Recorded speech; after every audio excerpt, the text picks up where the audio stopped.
Move to questions without notice. Are there any questions? I'll give the call to the Honourable the Leader of the Opposition. Thank you very much, Mr Speaker. My question is to the Prime Minister. The Prime Minister has broken promises to cut electricity bills, to provide cheaper mortgages and to ensure that families will be better off on the cost of living. The price of electricity is now up by 22%. We've endured 12 mortgage rate hikes and the prices for food and groceries are up more than 11%. Isn't it clear to Australians this government has lost its way because of this Prime Minister's lack of economic management and experience and general incompetence? The call to the Prime Minister. Take a point of order on relevance on this. That's right. Thank you, Mr Speaker. I thank the Leader of the Opposition for his question. And of course, the Leader of the Opposition asked me about cost of living. And there's one thing that is consistent about our cost of living measures, which is they have all been opposed by those opposite. They opposed, even last week, they opposed the tax cuts that we gave to every Australian taxpayer. But those opposite were against that. They opposed the energy price relief plan that we put in place. They were against that. They were opposed to fee-free tape. They were against that. Order. They were opposed. They were opposed to cheaper childcare. They were against that. Opposed to wage rises. Order. We know they were opposed to wage rises, whether it be the 3 increases in the minimum wage or whether it be the additional wage rises for people who work in aged care or who work as early educators in our childcare system.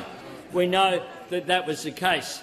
But we know also that those opposite, when it comes to economic policy, do have some half-baked plans.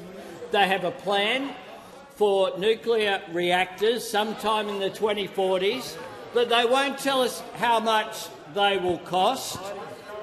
What we do know is that they are the most costly form of new energy, and we know it will take too long, and we know even after all of that it will produce something like 4% of the energy needs that Australia has. We know also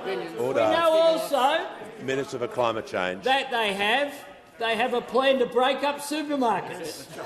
Now, I'm not sure who will buy the Coles supermarket at their local shopping centre next to Woolworths, but I suspect it will probably be Woolworths. There's nothing, of course, to stop IGA setting up anywhere in the country, but that's what happens when you have the Nats running their economic policy. But they came out with something else, Mr Speaker, last week, which is zonal taxation. So depending upon where you live, you will pay a different rate of tax under this Leader of the Opposition. The troika of economic irrationality. Members on my left. Zonal taxation, depending upon where you live. Breaking up private sector companies through forced divestment. And nuclear reactors owned by the government sometime in the 2040s. Mr Speaker, the party of Menzies is a long time gone. Mr Speaker.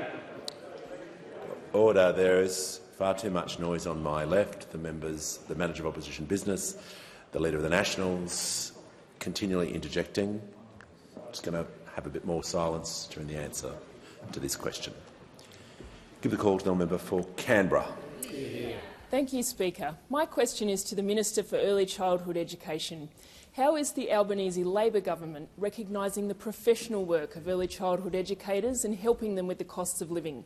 And what approaches to early childhood education has the government rejected?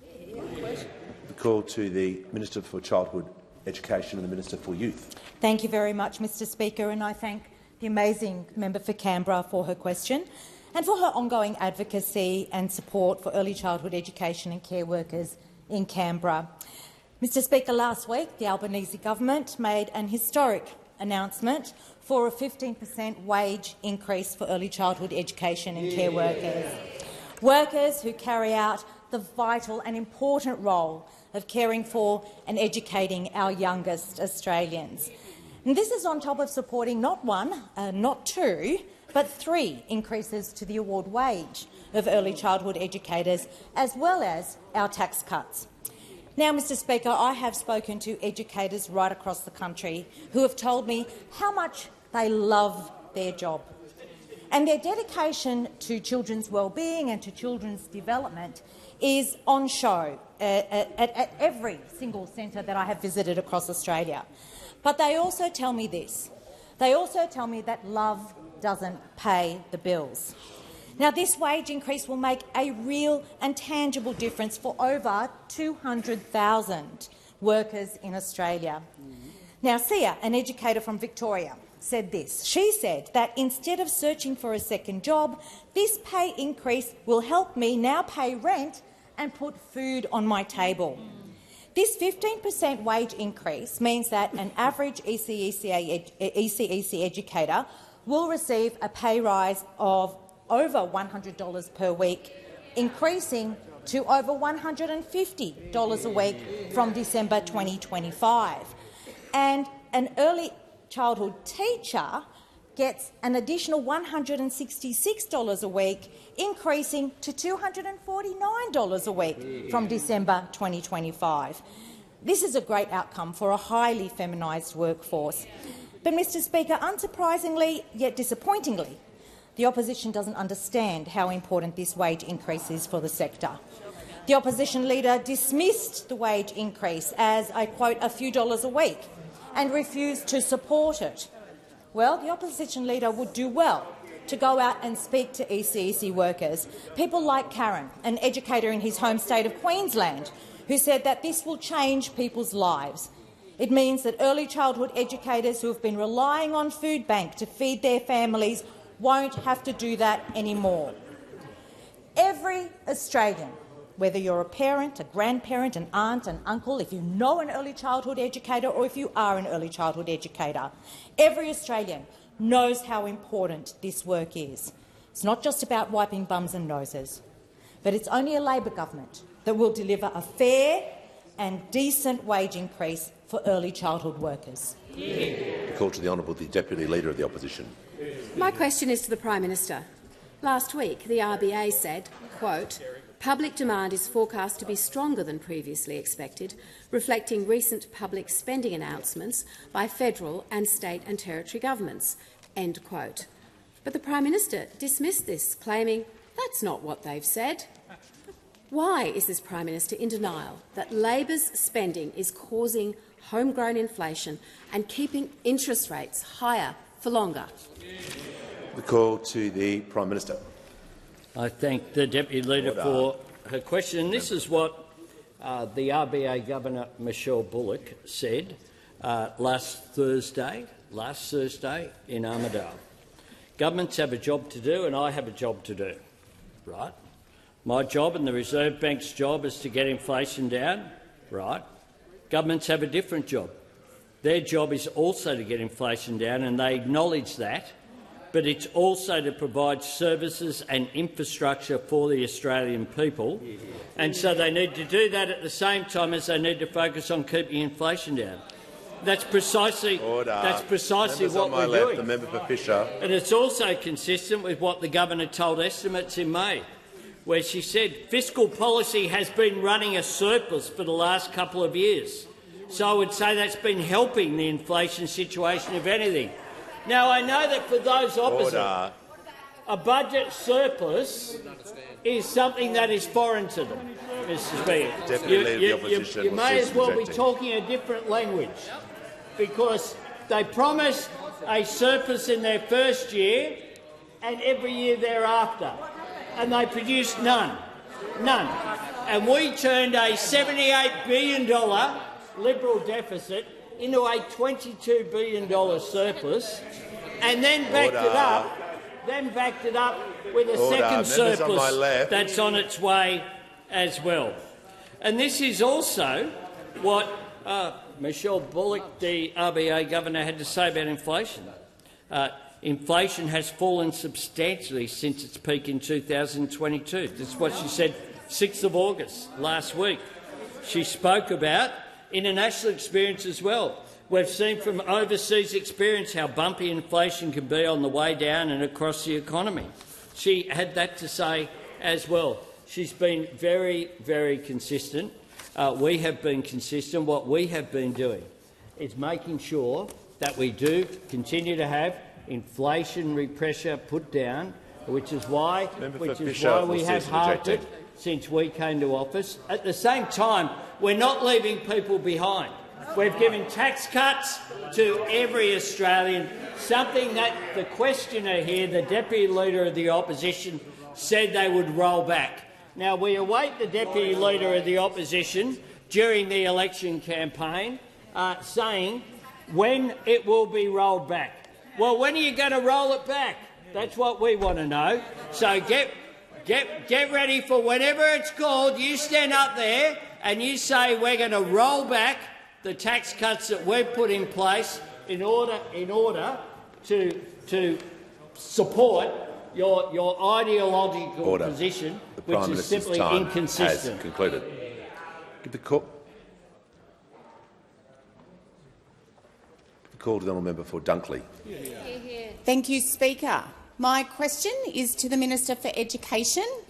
What has been the reaction to the Albanese Labor government's decision to increase early educator wages, and why is it important to support our early educator workforce? Call to the Minister for Education. Thanks, Mr Speaker, and can I thank my friend, the sensational member for Dunkley, for her question. Mr Speaker, our early educators deserve a gold medal. You like that? And silver and bronze. And they also deserve a pay rise. And that's what this government is delivering, a 15% pay rise. That means an extra $100 a week from December. Mr Speaker, we've already cut the cost of childcare for more than 1 million Australian families, and this is the next step, lifting up the pay of the people who make all of this possible. Some of the lowest paid workers in this country and some of our most important, people who help to ensure that our kids start school ready to learn. The US President often makes the point that children that go to preschool are 50% more likely to then go on to college or to university. So this isn't babysitting. This is early education. It's not about changing nappies. It's about changing lives. And what we announced last week is not just a 15% pay rise. We announced two things: a 15% pay rise for workers, but also a 4.4% fee cap to keep prices down for parents. So it's a pay rise for more than 200,000 workers, and we're keeping prices down for more than 1 million Australian families. It's a win for workers and it's a win for parents. And that's why everyone has backed it, except for the Liberal Party that has attacked it. And there's no better example of that than the ramblings of that policy heavyweight, Senator Gerard Rennick, who on Saturday hopped onto Twitter and said that childcare destroys the family unit. The truth is, it's units like that that destroy the Liberal Party's credibility. It's comments like that that make you think the modern Liberal Party thinks that women with little kids shouldn't go back to work, shouldn't have a paid job. If there were awards handed out for cookers, this bloke would win a Michelin star. And, Mr Speaker, if the opposition leader had any ticker, he would pull this bloke into line, and maybe he would pull the plug on his computer. And then he would back this pay rise for some of the lowest paid and important workers in this country. Because we want more kids to start school ready to learn. We want more kids to finish high school and then go on to TAFE and to university. We want a better and a fairer education system, and this is where it starts. Before I call the member for Kooyong, I'm pleased to advise the House that present in the gallery today are representatives from Drugarm, who are visiting Parliament House today in celebration of 175 years of service by the Drug Awareness and Relief Foundation. I'm also pleased to advise that Ms Dana Wortley MP, former Senator for South Australia and a current member of the House of Assembly, and also Mr Russell Wortley, a member of the Legislative Council of South Australia, and former member Leonie Short is with us today. Welcome to you all.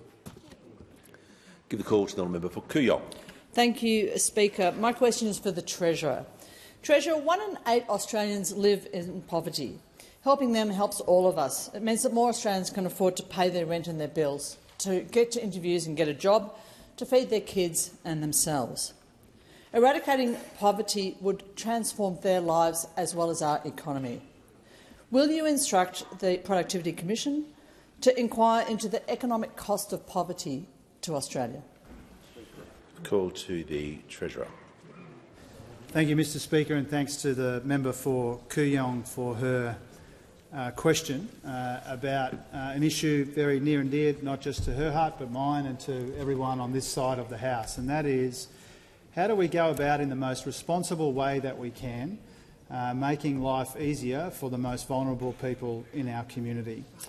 The honourable member who follows these things closely would know that the Productivity Commission has already, quite recently, put out what I thought was a really terrific piece of work about social mobility, intergenerational mobility in our communities. And for me, this goes really to the heart of the matter that the member for Kooyong raises for the House today, which is how do we make sure that people can not just get by but get ahead, and how can we make sure that this intergenerational disadvantage which exists in many of our communities, including, if we're honest about it, communities like the one that I represent, how do we prevent that from cascading through the generations? And that's the work that the PC did, and I wanted to thank the chair of the PC, Danielle Wood, and her colleagues for doing that important piece of work, because I think the PC has given us an important reminder about how much we cherish intergenerational mobility in this country, but also how we can't be complacent, particularly at the very bottom end of the income and wealth scale, and also when it comes to the very top as well. And so I know that the honourable member's question is well motivated, and I know it's well informed by that work that the PC has already done. We're not contemplating another study of that kind, in addition to the one that the PC has just released. But we are, as a government, as a Labor government, proudly very focused on the most vulnerable people in our society and on that question of intergenerational disadvantage. You know, it's why we increased JobSeeker and the working age payments, working closely with my colleagues here on the front bench. It's why energy bill relief has happened a couple of times. It's why we've made sure that everyone gets a tax cut and not just people who are already doing a bit better than others. It's why I work closely with the minister on a whole program of addressing place-based disadvantage in our communities where that is the biggest challenge. It's why we've supported increases to the minimum wage. It's why we're supporting decent pay rises for early childhood educators and others as well. It's why we've expanded paid parental leave. There are a whole range of things, Mr Speaker, that we are doing. I could go on about those things that we are doing. We're proud of the progress that we've made for Australia's most vulnerable people, but we don't pretend that every challenge in our economy and, more importantly, in our society has been fixed. That's why the work of the PC about mobility is so important to us, and that's why in every single budget we do what we can to help the most vulnerable people in our country. Call to the member for Hasluck. Thank you, Speaker. My question is to the Prime Minister. How is the Albanese Labor government helping to ensure childcare workers are valued and paid fairly, and what has been the response? Give a call to the Prime Minister. I thank the member for Hasluck for her question and for welcoming me into a childcare centre in her electorate last Friday morning, where we were able to speak directly with the workers who do such an extraordinary job in looking after our youngest Australians, who are there not just to mind children, they're there to educate them. Both educate them in terms of early learning, but also in the social interaction that comes from that engagement. And that's why last week I was very proud that we announced the 15% increase in pay for these essential workers. 10% in December this year, 5% in December next year. A total increase of $155 extra money in their pocket, which is added to by the fact that all of them will benefit as well from tax cuts. tax cuts that we've put in place, tax cuts of which they would have either got none if they were part-time workers or very little if they were working full-time. Early educators do an extraordinary job, and this wage increase will make sure that the system doesn't continue to see people leave it because they can't afford to stay there. This is good for workers, good for children, good for families and good for our national economy, because early learning also allows people to either re-enter the workforce after having a child, or to stay, or to work 1 or 2 extra days extra that they would. Claire, at my electorate in Leichhardt, where we launched the announcement last week, said this: it will help tremendously. It means that the teachers who are really passionate about the industry will stay. They don't have to leave. And indeed it will. But of course those opposite, of course refuse to embrace this change. They say they support workers, but there's always a but. There's always a but. I don't oppose helping families, but, and they go on to say why they're against it with their relentless negativity. And the minister's already spoken about our friend Senator Rennick, personally endorsed by the Leader of the Opposition earlier this term in a pre-selection battle in their LNP, where he spoke about institutionalised childcare as a sacred cow for the Labor Party. He said it destroyed the family unit, but he went on to say it brainwashed children early with the woke mind virus. I mean, this stuff is just extraordinary.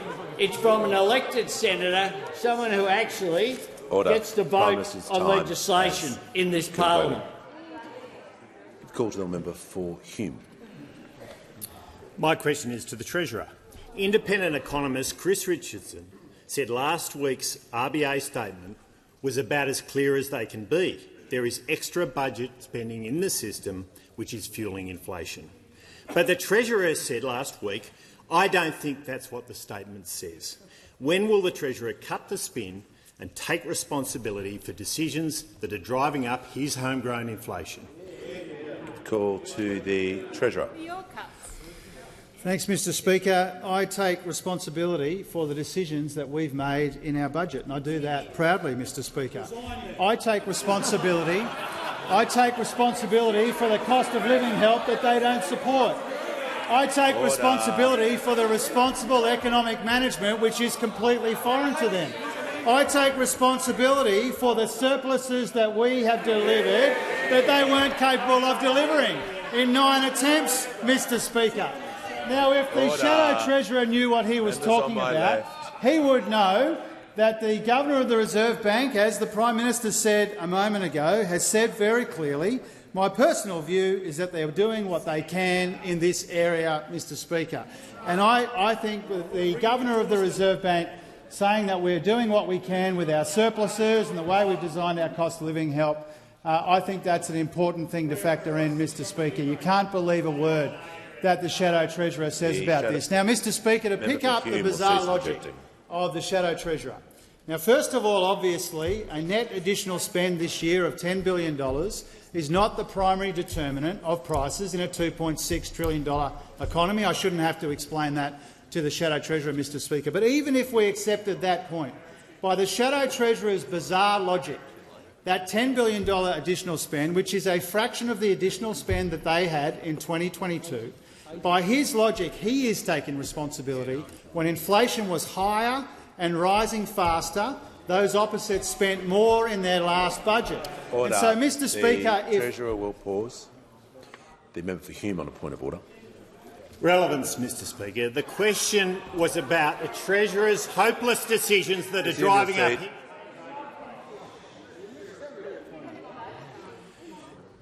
The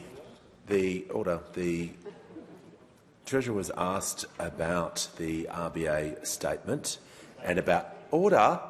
Don't talk over me when I'm dealing with your point of order. Trust me. You won't be here to hear the answer. The Treasurer was asked about taking responsibility regarding the issue of inflation. So he is being directly relevant. So I'm going to listen carefully to him to make sure that he is being relevant to the question. Treasurer has the call. Mr Speaker, we've turned 2 big Liberal deficits into 2 big Labor surpluses. We've designed our cost of living relief to put downward pressure on inflation, not upward pressure on inflation, and we're providing the responsible economic management that they were incapable of delivering in 9 years in office. And we know what's really going on here, Mr Speaker. And what's really going on here is the Shadow Treasurer was disappointed and embarrassed last week because he desperately wants interest rates to go up, and they didn't. He desperately wanted underlying inflation the week before that to go up, and instead it went down. Now, while the rest of Australia was cheering for our Olympians, he was cheering for higher interest rates and more pain, Mr Speaker. And he wants higher inflation and he wants higher interest rates because he doesn't want anyone to notice that in the 3rd year of a 3-year term he still doesn't have any costed or credible economic policies, Mr Speaker. He still won't come clean on the $315 billion in cuts that he says that the economy needs. He still won't tell people what that means for Medicare or for pensions or for the economy more broadly, Mr Speaker. On this side of the House, we acknowledge people are doing it tough. We're helping with the cost of living, we're repairing the budget, and we're making our economy more resilient at the same time. Those opposite did none of those things. Concluded.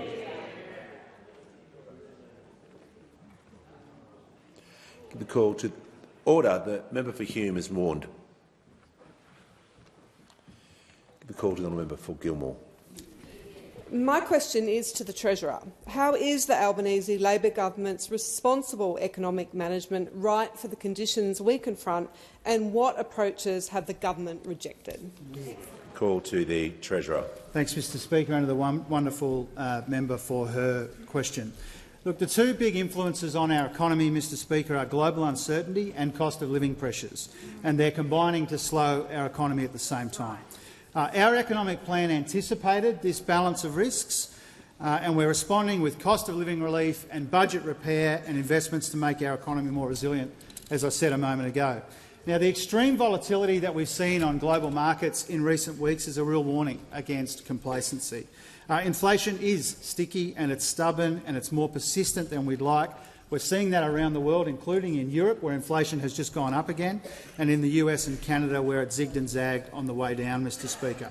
Now, there's no shortage of challenges in our economy, but we've made some welcome progress in the last 2 years, as the Prime Minister said a moment ago. Inflation has halved on our watch. Wages growth has doubled. Almost 1 million jobs have been created, which is a record. There are tax cuts for every taxpayer. And then we've still turned, despite all of that, tax cuts, energy bill relief, we've still turned 2 big Liberal deficits into 2 big Labor surpluses. Now, Mr Speaker, those opposite don't want anyone in Australia to remember that when we came to office, inflation had a 6 in front of it. Now it has a 3 in front of it. Rates were already rising when we came to office. Wages were stagnant. The deficits were much bigger, and the budget was weighed down by rorts and waste and debt, and the Shadow Treasurer was a poster child for all that, Mr Speaker. That is their record. Now, the Shadow Treasurer, I said a moment ago, was disappointed and he was embarrassed last week because he desperately wanted interest rates to go up, and they didn't. He desperately wanted underlying inflation to go up the week before, and instead it went down. Same with the monthly read, same with the quarterly read on homegrown non-tradable inflation, Mr Speaker. And as I said, most people in Australia are cheering for the interest rates and for the cost of living pressures to be alleviated in the coming months. The Shadow Treasurer wants life to get harder for people, and that's because he doesn't want anyone to say, hang on a minute, Shadow Treasurer, you say there should be $315 billion worth of cuts. Well, what are they? What does it mean for pensions and indexation? What does it mean for Medicare? What does it mean for the broader economy as well? He still can't tell us why they oppose tax cuts for every taxpayer or energy bill relief, and how they'll roll back the cost of living help. He still can't tell us how much the nuclear reactors will cost, or how he'll pay to reinstate the old Stage 3 tax cuts. So, Mr Speaker, we acknowledge people are doing it tough. We're helping where we can in the most responsible way at the same time as we deliver these surpluses. If they had their way, inflation would be higher, interest rates would be higher, wages would be lower, and there'd be absolutely no help for people doing it tough. Before I call the member for Jurag, Shadow Treasurer interjected 8 times during that answer. We're starting this fortnight with a lesson to everyone. There's consequences for actions. You're on a warning. You'll now leave the chamber under 94A.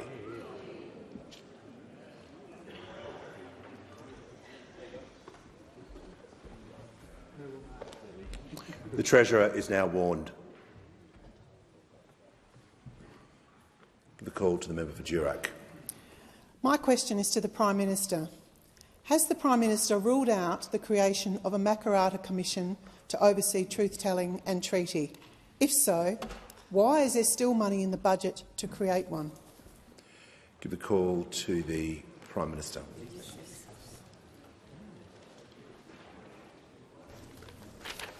Thanks, Mr Speaker. I thank the member for Durack for her ongoing commitment to Indigenous Australians and for her interest on these issues and the constructive role that she wishes to play.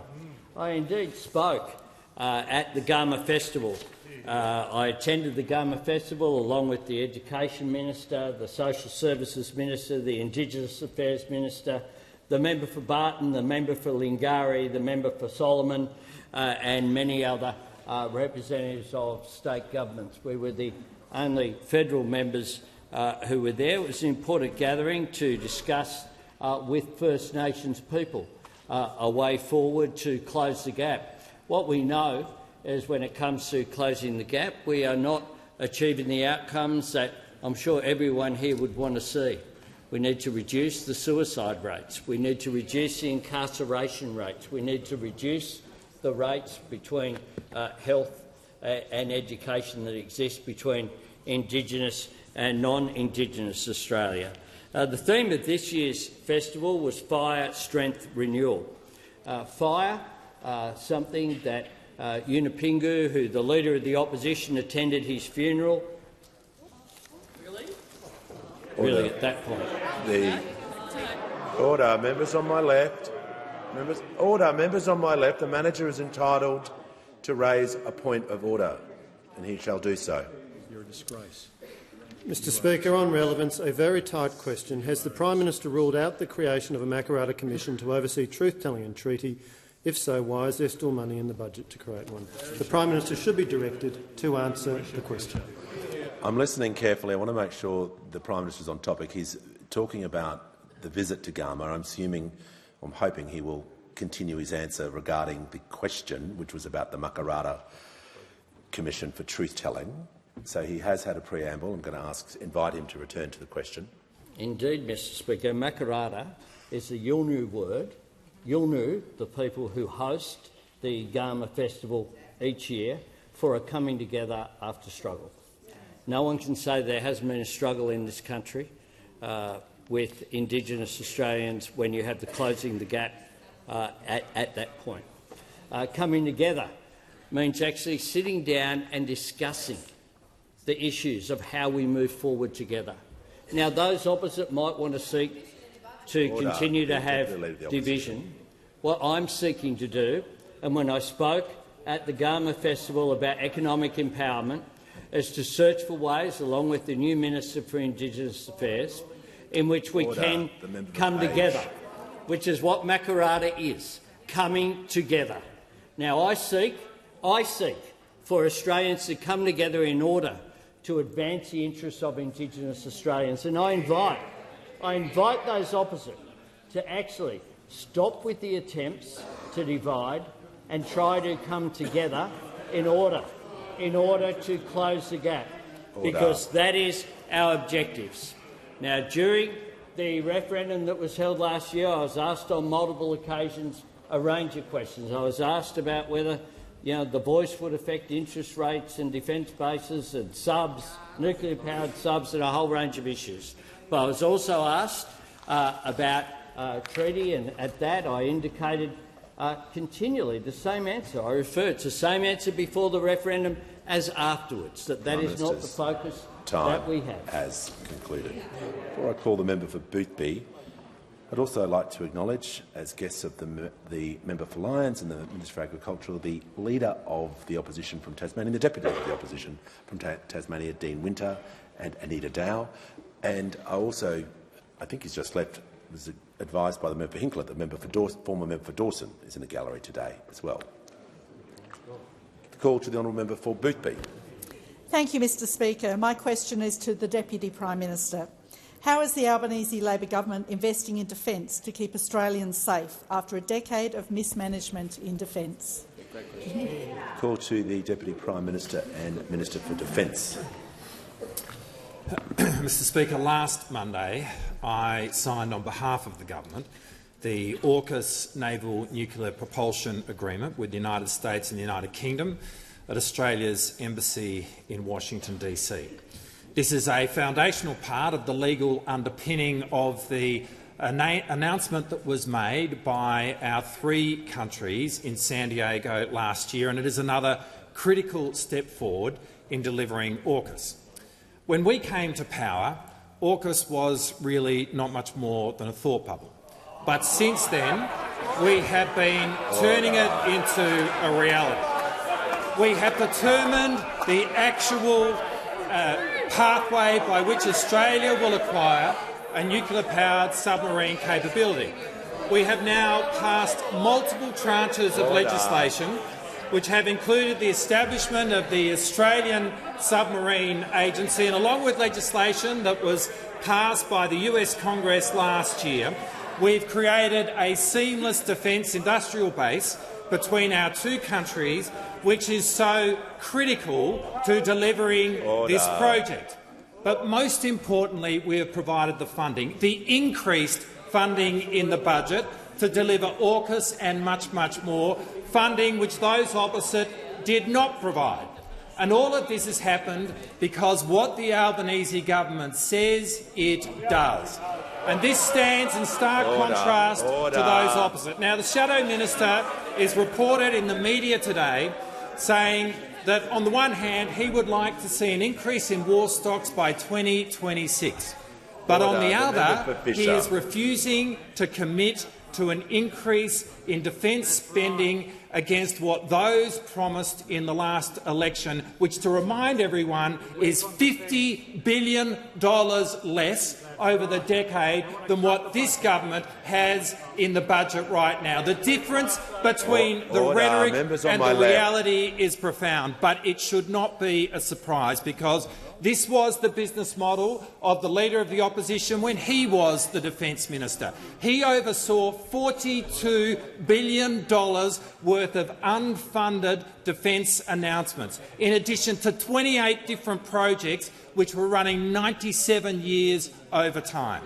The complete dysfunction in the defence delivery, combined with the historic over-programming of the defence budget, is the literal last will and testament of the worst defence government that this country has ever seen. They were terrible in government. Today we see they're no better in opposition. The Albanese government is doing the detailed work, making the difficult decisions to deliver AUKUS and keep Australians safe. The time has concluded. Give the call to the Leader of the Nationals. Thank you, Mr Speaker. My question is to the Minister for Agriculture. Has the Minister's department modelled how much farmers will pay of the $2.3 billion Treasury has estimated in extra compliance costs for compulsory sustainability and Scope 3 reporting the government is introducing, and what will be the flow-on cost to families at the checkout? Give the call to the Minister for Agriculture, Fisheries and Forestry and the Minister for Small Business.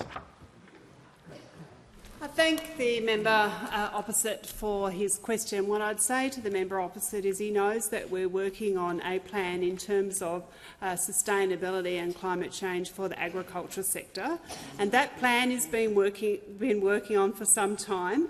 And I'd say to the member opposite that also, when it comes to food prices and competition, we all know what their policy is: divestiture of supermarkets, Mr Speaker. They don't have anything over there.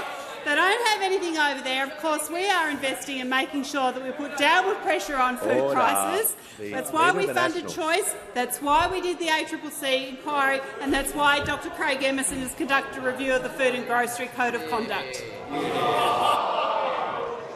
The Leader of the Nationals will resume his seat. Order.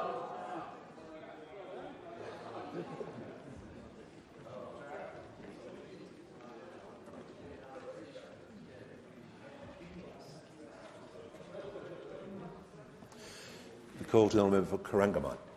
Thank you, Speaker. My question is to the Minister for Industry. How is the Albanese Labor government's Future Made in Australia plan helping Australian families deal with cost of living pressures, and what are the consequences of opposing this plan? Call to the Minister for Industry and Science.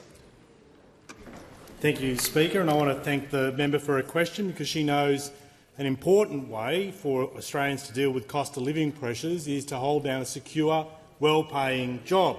The bulk of manufacturing jobs being full-time, paying above average weekly earnings, and our Future Made in Australia plans champion Australian manufacturing, as does our $400 million Australian industry growth program. We got to back the efforts of small manufacturers to grow well-paying jobs with the announcement last week of the first grants from the IGP.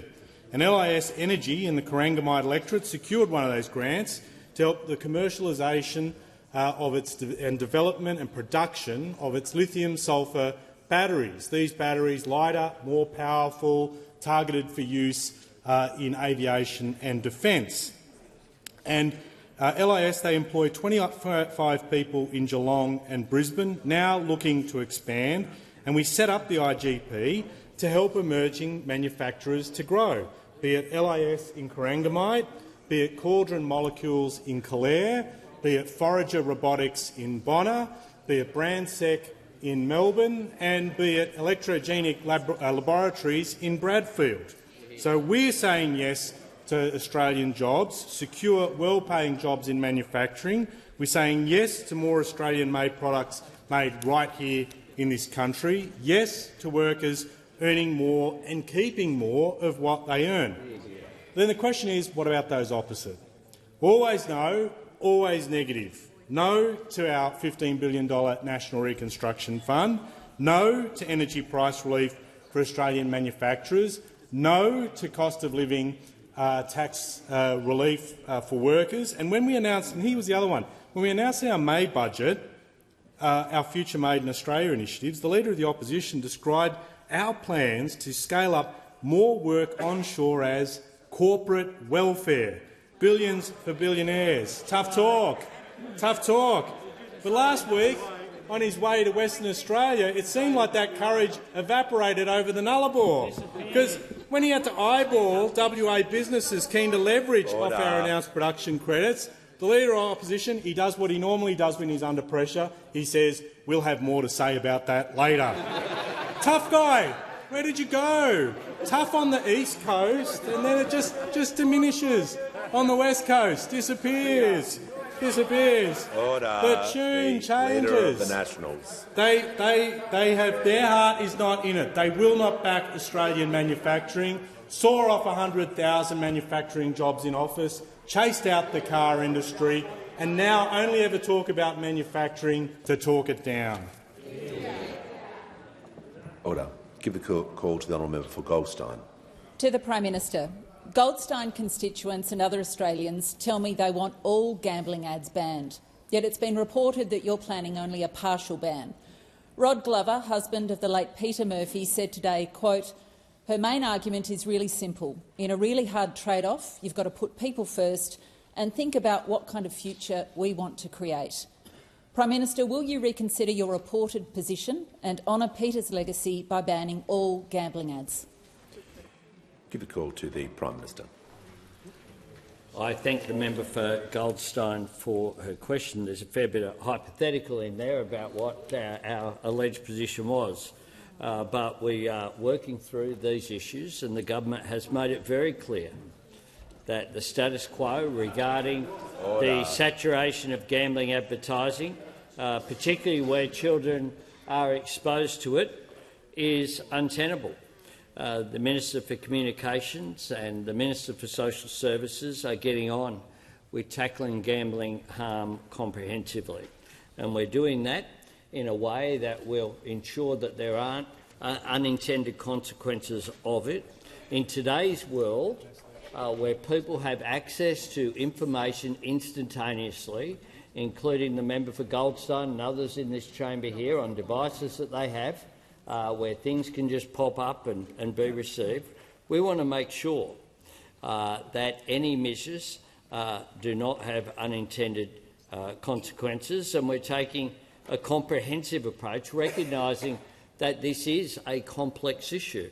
The government has already delivered the most significant reform that has been done, more in 2 years than those opposite did in the previous 9. We have delivered the most significant online wagering harm reduction initiatives of the past decade. We've established mandatory custom ID verification for online wagering. We've banned the use of credit cards for online wagering. We've forced online wagering companies to send their customers monthly activity statements outlining wins and losses. We've introduced new evidence-based taglines that people will have seen, very different from just gamble responsibly that used to be there. We've provided direct funding for specialist financial counselling to support people affected by problem gambling. We've introduced nationally consistent staff training. We've introduced new minimum classifications for video games, and we've launched BetStop, the National Self-Exclusion Register. I have every respect for Rod Glover. He's been a friend of mine for a long period of time. He's a great Australian who has had to deal with the tragedy of losing his life partner, something that is felt by so many people in this chamber, not just on this side of the chamber, I acknowledge. I do note some people who, like John Howard, entering this debate, if only he'd been in a position to have some influence over public policy over this time. But the entire time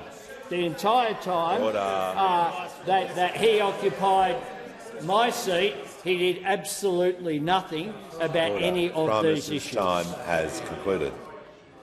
Order. The House comes to order. I'll hear from the member for Blair. Thank you, Speaker. My question is to the Minister for Housing and Homelessness. How is Labor's Homes for Australia plan helping address the housing pressures Australians face, and what is standing in the way?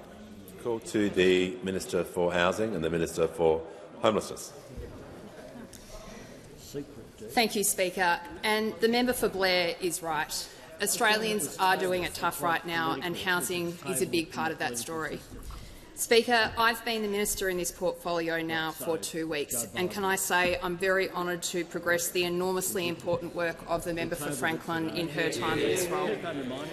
I have spent a lot of time since I became minister speaking to people directly affected by this problem.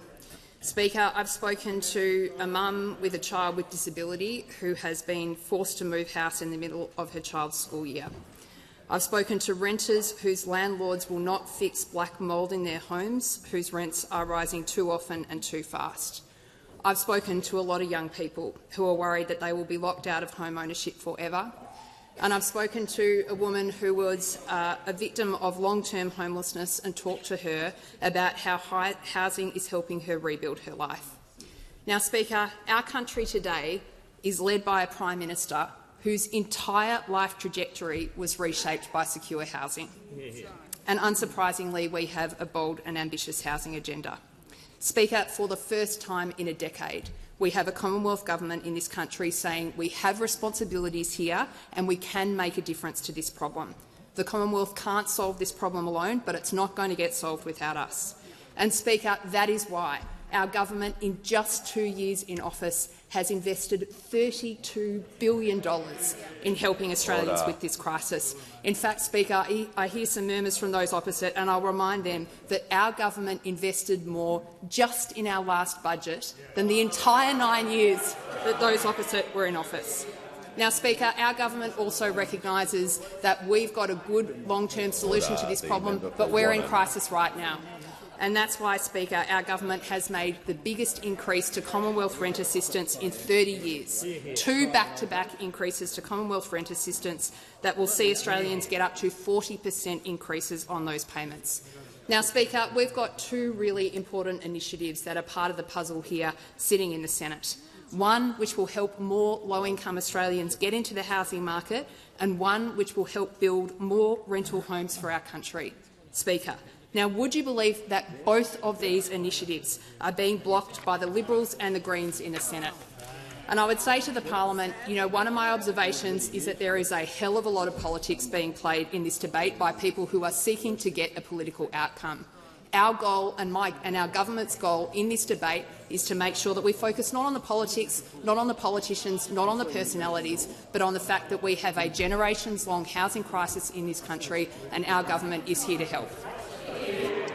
Give the call to the Leader of the Opposition. Thank you very much, Mr Speaker. My question is to the Prime Minister. Has the Prime Minister committed to anyone that he supports the establishment of a Makarrata Commission?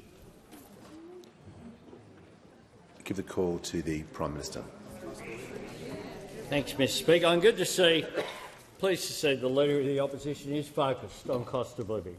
What we've said on Makarrata is that we'll continue to engage.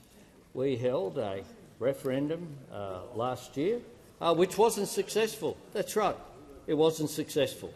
And what happens is that you accept that, you accept responsibility for it, something foreign to those opposite. We can accept our responsibility, you accept your responsibility for saying that it would have an impact on interest rates and on nuclear subs. Has the Prime Minister concluded his answer?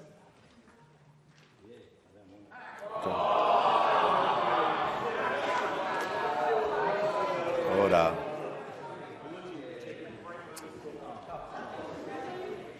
Order. When the House comes to order, we'll hear from the member for Reid. My question is to the Minister for Climate Change and Energy. How is the Albanese Labor government acting to reduce the cost of energy? What policies leading to higher power prices has the government rejected? Call to the Minister for Climate Change and Energy. Well, thanks very much, Mr Speaker, and I thank my honourable friend for her question and, of course, her leadership when it comes to climate activism in her electorate. Now, Mr Speaker, since the parliament last sat, the $300 of energy bill relief for the Albanese government has been being applied to energy bills across the country. And, of course, that comes along with our tax cuts, which came into force on the 1st of July to provide cost-of-living relief to Australians today, when they need it, not in decades' time, but today, because that's when Australians are feeling the pressure. They're feeling the pressure right now, and so the relief is flowing right now. But, of course, in the medium term, we're also continuing with the task of rolling out the cheapest form of energy, which is renewable energy, Mr Speaker. While both sides of the House agree that renewables play an important role in Australia's energy mix, we on this side of the House have faith in renewables, which now provide cheaper energy than non-renewables, Mr Speaker.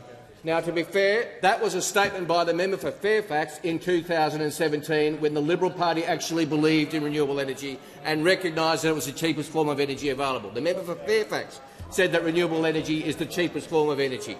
And it's not just the member for Fairfax who thinks that. Real experts do as well, Mr Speaker. We've seen from Daniel Westerman, the Chief Executive of AEMO, who has said renewable generation connected with transmission and distribution, supported by hydro, batteries and gas, is the lowest cost way to supply energy and electricity to homes and businesses. And that's exactly what this government is doing. Renewables, supported by gas, supported by storage and supported by transmission. Now, Mr Speaker, the honourable member asked me what policies we have rejected. Well, I use the term policy lightly because what we've seen from the opposition is the announcement of 7 sites. That's it. No costings, no details, no number of gigawatts, just 7 nuclear power sites, Mr Speaker. I've seen more details on the back of a cornflakes packet than we have in the opposition's nuclear policy. Now, to assist those opposite, though, we can provide some details for them. Now, they've said that the power that they will generate on these 7 nuclear sites will replace the power from the coal-fired power stations that are on those sites. That is 11 gigawatts, or 3.7% of Australia's energy needs, Mr Speaker. 3.7% at a cost somewhere between $116 billion would be the cheapest and $600 billion based on the experience in the United Kingdom. That is between $10.5 billion and $54.5 billion a gigawatt. Now, that's a lot of dollars for not many gigawatts, Mr Speaker. Well done to the Leader of the Opposition, who says his plan to reduce the cost of power is in decades' time to introduce a form of power which is $55 billion a gigawatt. That's $55 billion a gigawatt is their genius plan. Well, we are not going to be distracted by these plans. We are going to continue with real cost of living relief today. call to the honourable member for Wentworth. My question is for the Minister representing the Minister for Workplace Relations. The construction industry is different. We've lived through 11,000 pages of Royal Commission reports, but once again shocking allegations of corruption and criminality and flatlining housing productivity over the last 20 years. The ABCC didn't stop some of these, but I believe, as many others do, that the industry is different and needs a different oversight mechanism. Will you consider a body or framework that brings together industry, unions and people across this parliament to truly clean up the industry? Call to the Minister representing the Minister for Workplace Relations. Thanks very much, Mr Speaker. And I thank the member for Wentworth for the question. And the oversight mechanism that the government is following through on is what we introduced to the Senate today, which is to place the CFMEU into administration. And the reasons for that are very strong. If you go through the three different options, which is to place the organisation in administration, to establish a watchdog of some sort, or to go down the path of deregistration, all involve fundamentally different outcomes. In going down the pathway of deregistration, in going down the pathway first of all of administration, it allows someone to be in charge to make sure that they can look at official by official and say that person should not be there, who can make sure that the union runs for its members, who can look at the money trail and say that money shouldn't be spent in a particular way. It is highly interventionist, which is only something that you do in extraordinary circumstances, which are the circumstances we face. The experience of a watchdog has been all the things we don't want. The first is the current leadership, who have caused the highest level of concern, in particular some from the Victorian branch, rose to power while the ABCC was there. That was when they came to power. Nigel Hadgkiss, as leader of it, it was admitted by Senator Cash in 2017 that she knew that he had been breaching the Fair Work Act while he was heading the watchdog. Labor productivity referred to in the question. Labor productivity fell in each of the years prior to the pandemic. Every year that the ABCC was there, productivity went down. You had an organisation, instead of trying to deliver on productivity, was obsessed with flags, was obsessed with stickers, would pull down a health and safety sign if it had a union sticker on it, was described by a judge of the federal court as saying, I hold the quote from the federal court, I hold the clear view that this is a case where the ABCC should be publicly exposed as having wasted public money without a proper basis for doing so.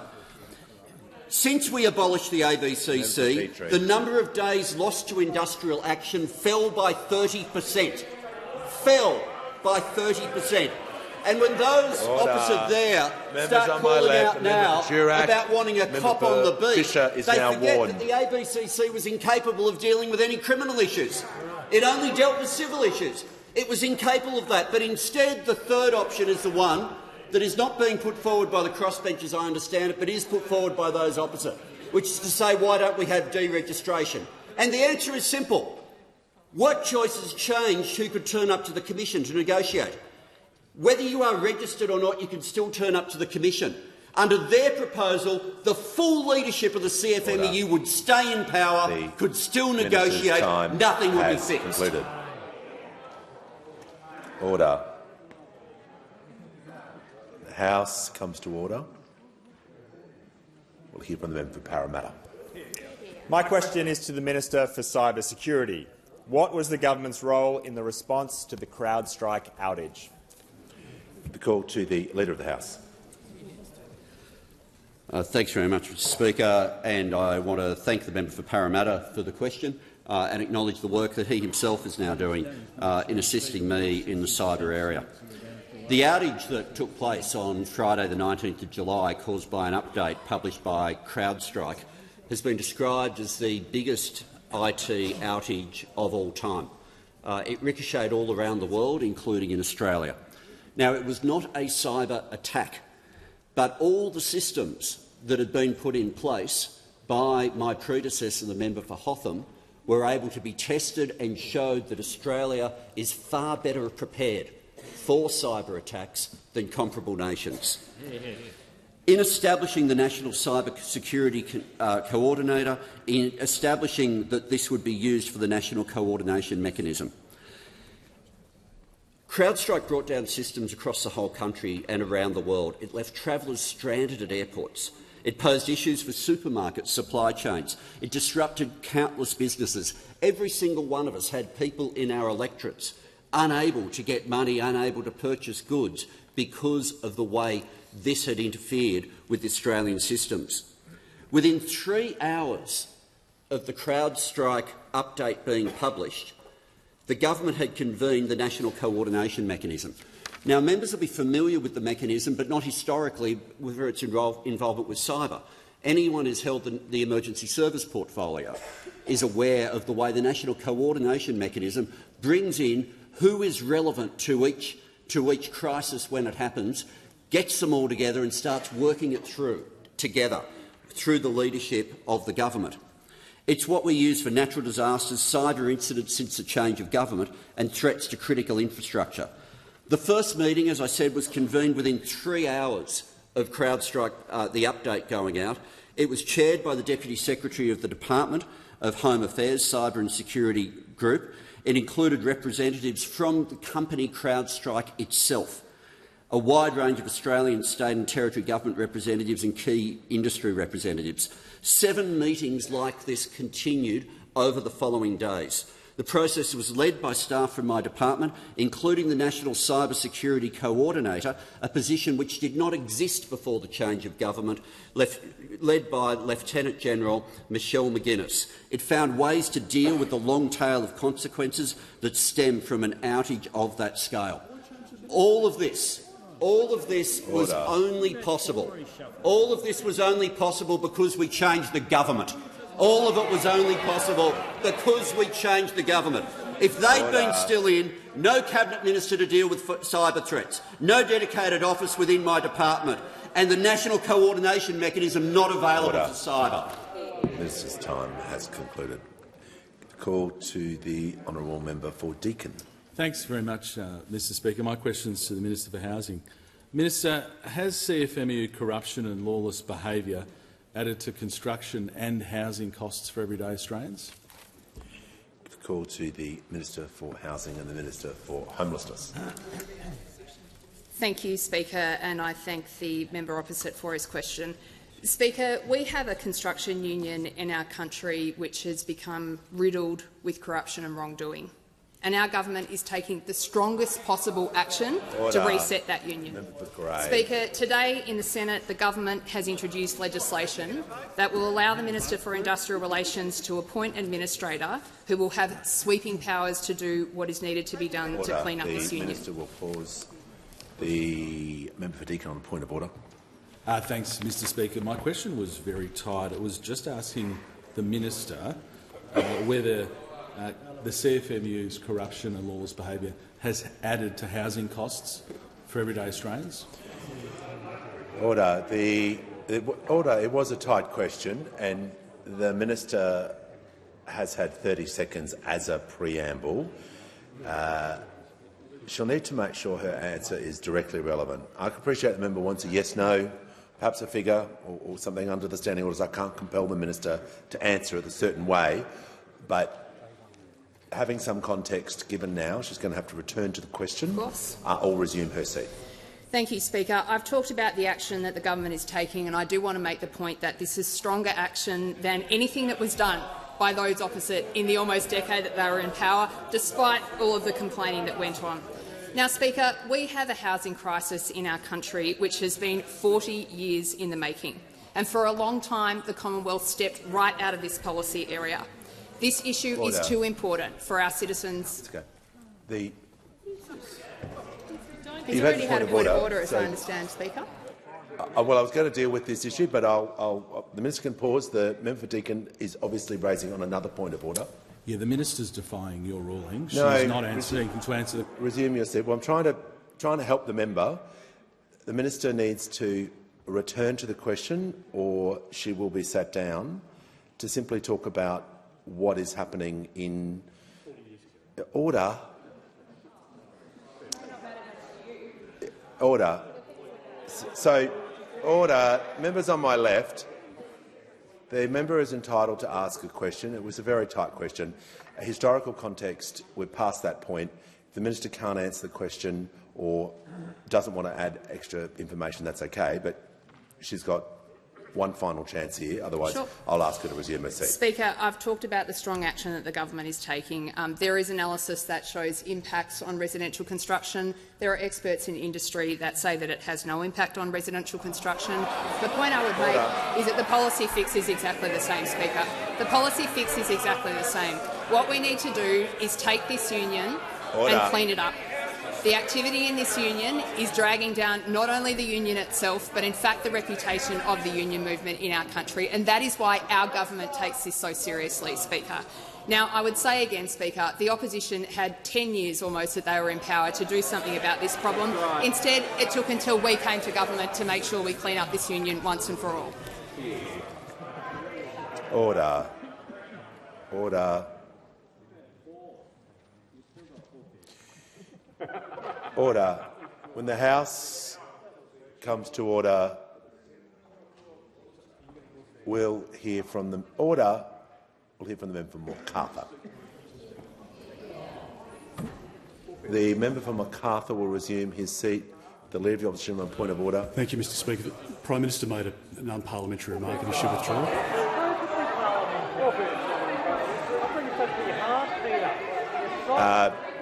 I didn't. Order. Order. Order. Members on my right, the Minister for Social Services, the Minister for Education. If the Prime Minister has made an unparliamentary remark, okay. Order. The member for Macarthur was on his feet. Thank you, Mr Speaker. My question is to the Minister for Health. What action is the Albanese Labor government taking to make medicines cheaper? Why is this action needed, and how are new listings on the PBS improving the health of Australians? Call to the Minister for Health and Aged Care. Thank you, Mr Speaker. And I thank the terrific member for his question. Australia, as he knows, has one of the best medicine systems in the world, underpinned by the PBS, which of course was another great Labor legacy, opposed at the time by the Liberal Party. The PBS, Mr Speaker, ensures that Australians get access to the best cutting-edge medicines available anywhere in the world at affordable prices, Mr Speaker. And in just 2 years, we have made 200 new or expanded listings to that PBS. This month, we expanded access to Trikafta to children under the age of 5 years who are living with cystic fibrosis, Mr Speaker. A new child is born in Australia with CF every 4 days, and as a long-time paediatrician, the member for Macarthur knows better than anyone in this chamber just how devastating that condition is for those kids and for their families. But Trikafta, Mr Speaker, is simply amazing, and its impact is almost immediate. Ashley, who's the mother of a 4-year-old boy, Heath, she said at the time we listed this, "A few people have said today, what does this mean to us? And in my family," she said, "it means hope.